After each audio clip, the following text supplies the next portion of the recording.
Think your website's good? Wrong. It's bleeding money. This week, we're joined by Matthew Stafford, managing partner at Build Scale Grow, who shows you how to stop sucking at sales by actually solving customer problems, not spamming discount pop ups. We get into AI powered CRO, why simplicity converts, and how a week in total darkness rewired his brain. If you care about profit, personal growth, or just want to sound smart at parties, this one's for you. Let's roast your mental blocks and your landing page. What makes you excited about the idea of conversion rate optimization? Why we're in business is to make money, and profit's not a dirty word. And really, what CRO does for you is it optimizes your website in order to make it more profitable from the same amount of traffic. So you love the idea of making people more money. Yes, I do. And for us as well. I think um, business in general is the ultimate inner game, and it's always forcing us to level up and get better and improve as our business grows. And in order to do that, obviously, the way that our business interacts with your potential clients or your existing customers matters. And so, yeah, I would put that at the top of the list for me. If you're constantly being forced to improve yourself, what are some things that you're working on now to improve yourself to keep your business running and to keep your clients growing? I've started writing every day. So I'm trying to take a topic and write about it in order to clarify my thoughts and get down to a simpler way to explain it. And so that's one thing that I'm working on right now. I think that communication in all the different forms is literally how we get anything done, whether it's communicating with our customers, internally, understanding what we're feeling, or even trying to lead a team.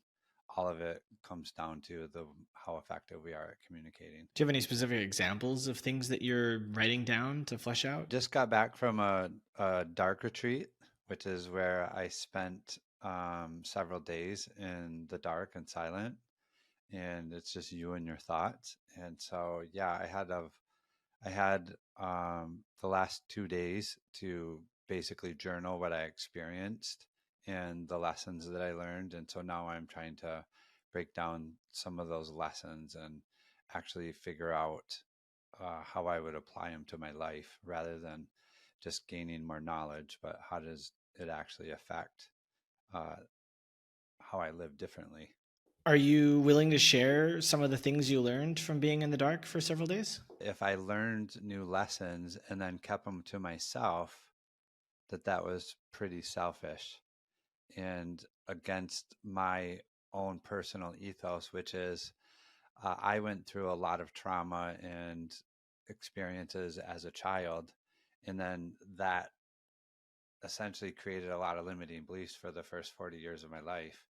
And so going through this journey, as I've continued to heal and become more whole, I thought, what better gift than to help other people learn the lesson sooner. If I can help someone learn it when they're 20 or 30 instead of when they're in their late 40s and save them 20 years of life, that there couldn't be a better gift. And it kind of be from pain to purpose. So from my pain, I would able to, if I can learn how to distill these ideas of what I've learned through the process to make it simpler. It's kind of very similar to what I do for a website. Most people's websites are very complicated, and we go through them and figure out how to simplify it so that the person can find what they're looking for and the message is really clear. So, again, going back to our communication, it really is just a metaphor for the larger picture of how we function as humans. What are some specific lessons that you learned during the retreat? Our limitations are not concrete barriers, but they're consensual hallucinations maintained by our agreement to believe in them.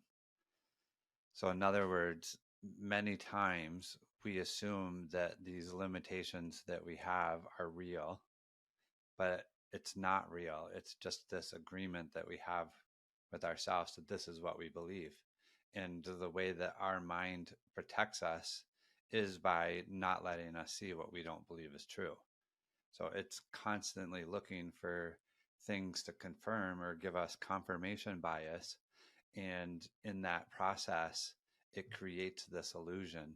And part of the way that I realized that is I've went to the dark 2 times now. One time I did it for 5 days, second time a little over 4 days. And both times on the third day, my mind started literally creating an image of something that would create comfort. Like it turned the lights on in the room in the first experience. And I was like, oh, wow, my brain literally is tired of being in the dark. And so it created this whole reality to feel better. And so I got up off the bed and got up to walk over to the bench to sit on it. And I literally walked right into the wall. And I'm like, oh, okay. It recreated it, but not where it's actually at. It just made this to make me feel better. And then in the second experience, uh, I was literally laying in bed and I'm sitting there scrolling on my phone and reading messages and looking at different things. And all of a sudden I realized, like, oh, I'm just laying here in bed. My phone is hundreds of yards away in a different building, but my mind had literally created this scenario where I literally thought I was going through my phone, and it took a second for me to realize that it was all made up in my head.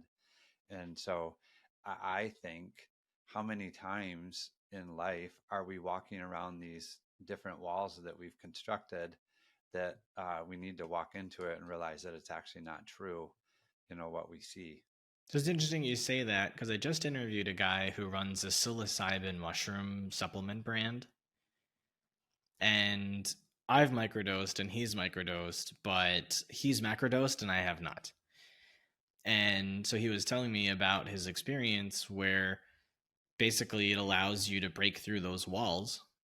And I had said I don't feel comfortable with the idea of a macrodose because I'm afraid of not what I would see, but I'm afraid of letting go and having the hallucinations take over. And he's like, but if you're afraid of that, that's just your ego protecting you from experiencing the other 50% of the universe that you're never going to allow yourself to experience if you don't. So it's just your ego protecting you from seeing the reality and dealing with the demons. Everything that we want is on the other side of what we're avoiding. And so taking the chance and making peace with your thoughts gives you the ability to do the hard thing and experience the joy that's on the other side of that. And I think that that's another metaphor for life as well. When you look at the people that challenge themselves again and again and again, why would they do that if there wasn't some payoff on the other side of that pain? But there is. And similar to this darkroom experience, you have to make peace. Well, you don't have to do anything, but you end up making peace over time with the thoughts and the beliefs that you've created, because there's no distraction. There's nothing else but you and your thoughts. And so it allows you to go much deeper than we do in this, reality where there's light, because the moment that I feel uncomfortable, I can go get a drink, or I can scroll my phone, or I can go look at something else and distract myself. And there's none of that. And so I truly believe that mental toughness is a skill, and you develop that by, facing the things that you're afraid of. Have you ever tried a fasted darkroom? Yeah, I was in there. The first one I was in there 121 hours, and I fasted 71 of them. What made you stop at 71 hours? That was the end of my experience. Part of the way in, you decided to stop eating. Yeah, after the first day. What was it that made you want to stop eating at that point? I had thought about doing it before because it's supposed to intensify the experience, and it did. And but I will tell you, I've fasted a lot of times, even in regular daily life. In fact, for a couple of years, I intermittent fast for I wouldn't eat till 1 o'clock, and I've done that for a long time too. So I'm familiar with fasting. Uh, I would say that of all the fasts I've ever done, that was by far the easiest one. Because you can't see the food. The food's really good when you eat in the dark because you feel it, you taste it, you actually um, are very, very present with the food. It's a totally different experience. But I would say that um, it most of the time that we're eating to distract ourselves from something else. Most people don't eat the right amount of food. They eat more than what they need. And a lot of times I think it's comfort or it's it's an emotional avoidance of feeling a feeling and or we're eating to get back to our body. So I've kind of went to a very philosophical uh, point of view here, but I really do believe it ties into again our communication and us knowing ourselves, actually understanding how our customers are, and then creating websites that communicate to those people. How much of the psychology do you use from these experiences in the implementation of your work? I believe it's a lot heavier than what people would understand, and the reason why I say that, we're very, very data driven, but in the end, the way that we view this is no matter what trick or tactic or hack that's working right now, people are still people.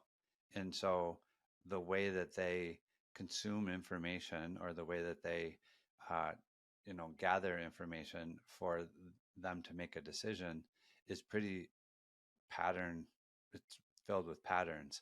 And so I think that the more that we understand the human dynamics and how our brains work, makes us much better at our job as far as creating things that people want to experience and have a good experience and then know, like, and trust the brand.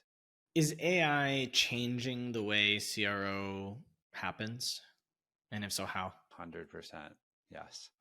Um, in many ways. I really believe the surface level CRO will be completely handled by AI, um, as far as the UX UI. The things that I think that AI is giving us a huge advantage and a lift with right now is how to analyze the data. And so we're putting in like an entire 2-3 years of reviews, um, the Google Analytics of how people are browsing the site, what they're clicking on, what's converting, what's not converting, what elements get the most clicks, and then asking AI to use all of that data to give us a roadmap to increase conversions or increase average order value over the next 90 days. And the more that we interact with it, the better we get at asking it questions and telling it what our end result is that we're looking for, the better information it's giving us. And we're starting to, I would say, come up with new principles that are working very well in an industry that's really based off of user behavior. So, are you connecting this information to something like ChatGPT, or are you developing your own custom models that are trained on this data so it specifically focuses on them? We're using like deep research. We're using Gemini because Google Shopping is inside of there. Google has the entire ecosystem for shopping. We're playing with both of them, and the way I look at it right now, AI is moving so fast that what we learn right now honestly it might be 100% outdated, not even used 6 months from now, because something better will be along. But if we wait for the very best thing to come along before we start getting good at it, I don't think that we'll be able to maximize um, I don't think we'll be able to maximize the tools the way that we want to in order to provide a world class experience for our clients. I'm also concerned about the speed at which things are moving, but I think the most interesting thing for me is seeing how businesses are leaning so heavily on AI, and that AI is moving so fast that some of them aren't even thinking about using their own custom models, because these core models like Claude and ChatGPT are creating these new functionalities every day, so that anything you want to do is just gobbling it up before an industry can grow up around that idea. I believe that the largest transfer of wealth is going to happen now, very similar to when the internet was created, in this place where AI isn't going to replace all the jobs. It's going, just like Photoshop didn't get rid of people that take photos and do creative. It made them better and gave them tools to optimize what they do. I believe there will be certain industries that go away, that we just won't need, like accountants, um, you know, probably even a lot of the medical field, just because it's so good at analyzing your blood work and a bunch of other things. It's going to require people to be more specialized rather than generalists. And that's really what we're trying to do. We're trying to use it to make us the very best at what we do, not replace us. But if anyone can use AI to do this kind of work, why would they come to you to do it for them? I can go to YouTube and find anything find tutorials on anything I want to learn, but it doesn't mean I want to actually do it, and or that I have the bandwidth or the time to do it. So many times we'll give people the exact information they need to make the improvements, and they'll be like, "Yeah, that's great. I never thought about that. Can you just do it for me? Because I don't have the time to implement it." So for us, we would rather give all of our very best information, which we do. We share it on podcasts, on our blog, and our on our website. And then when the people need help with it, they'll ask us to help them. So I don't think that's going to go away. I think the information itself has become very commoditized, but getting the work done, is still going to require someone with the skill and understanding to get it done. I agree that humans have not become less lazy in the last 6 months or a year. Because I often talk about certain things like cost cutting, and I just find people are like, "Yeah, I don't care, just do it." They're like, I could do it, I could have my team do it, but like, nah, I don't want to deal with it. You do it, and I'll pay you to do it. In all reality, that is where our society has gone to. It's pay to not do something. Um, I have Uber Eats. Well, that's to pay so that I don't have to go get food, or Instacart, so I don't have to go shop in the cart, or Uber, so I don't have to drive and park my car somewhere.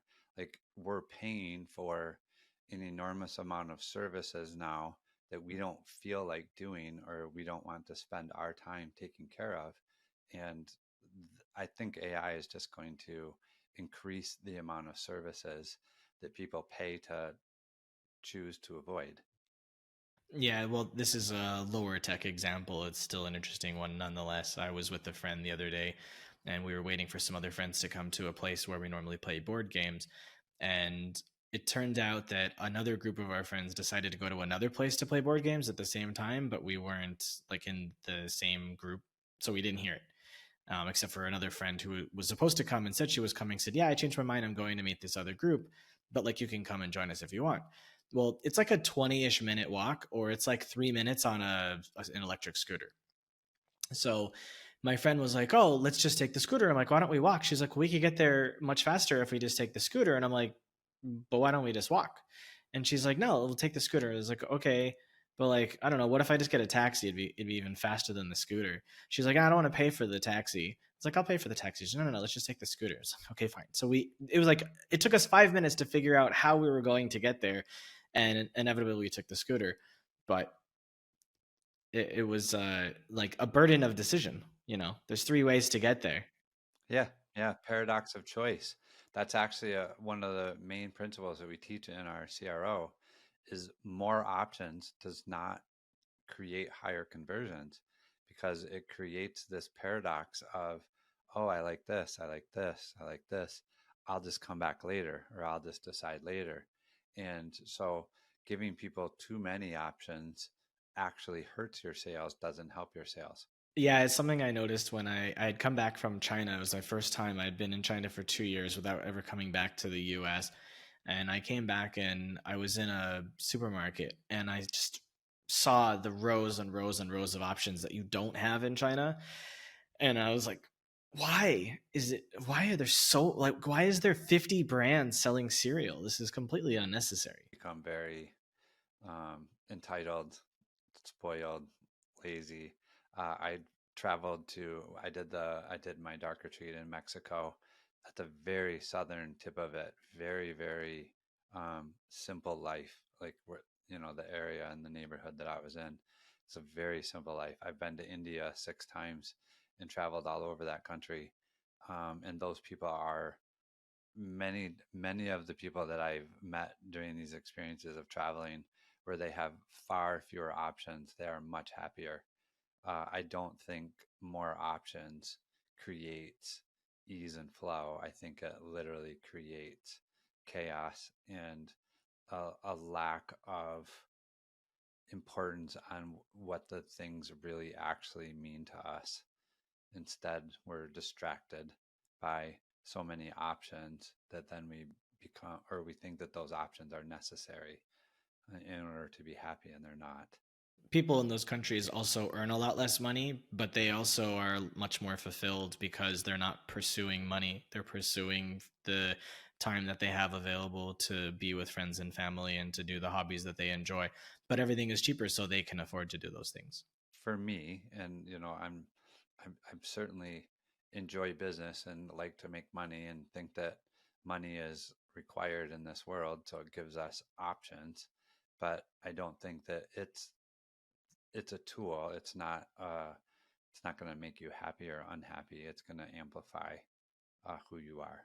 What's another principle that you teach your clients? Hierarchy of focus, which is uh, each page should have the next clearest, the next most important action should be very clear. So if you have a buy now, or not buy now, but add to cart or see more or learn more button, that button should stand out, so that when they're on this page, if the next most important action, if it's on a product page, is add to cart, then the add to cart button doesn't match anything else on the page. It stands out. So if your theme is black and yellow, you don't have black and yellow buttons. You'd have green or blue or something else, so that when they look at this page, that button is very clear what the next most important action to do is. And that would be true anywhere that we would be on the site.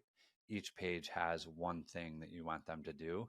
And then once they do that, go to the next page, not have multiple options and a whole bunch of different things to do. It's interesting you say that because there are, like, I build websites with Lovable now.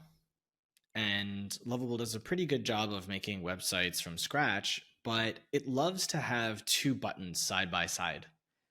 And I always remove one of the buttons. I'm like, I don't know why you're trying to give people more option than one. Like, I just want them to do one thing, like exactly what you were saying. So why do you think these AIs, they're trained to do the right thing, are doing the wrong thing by de facto? Probably there's a lot of people that don't actually understand the psychology behind a website that are getting it to do that right now, and they still believe more is better. And until enough people do it properly, it's probably going to believe that more is better if that's what people are telling it. Most people think more is better. It's just not.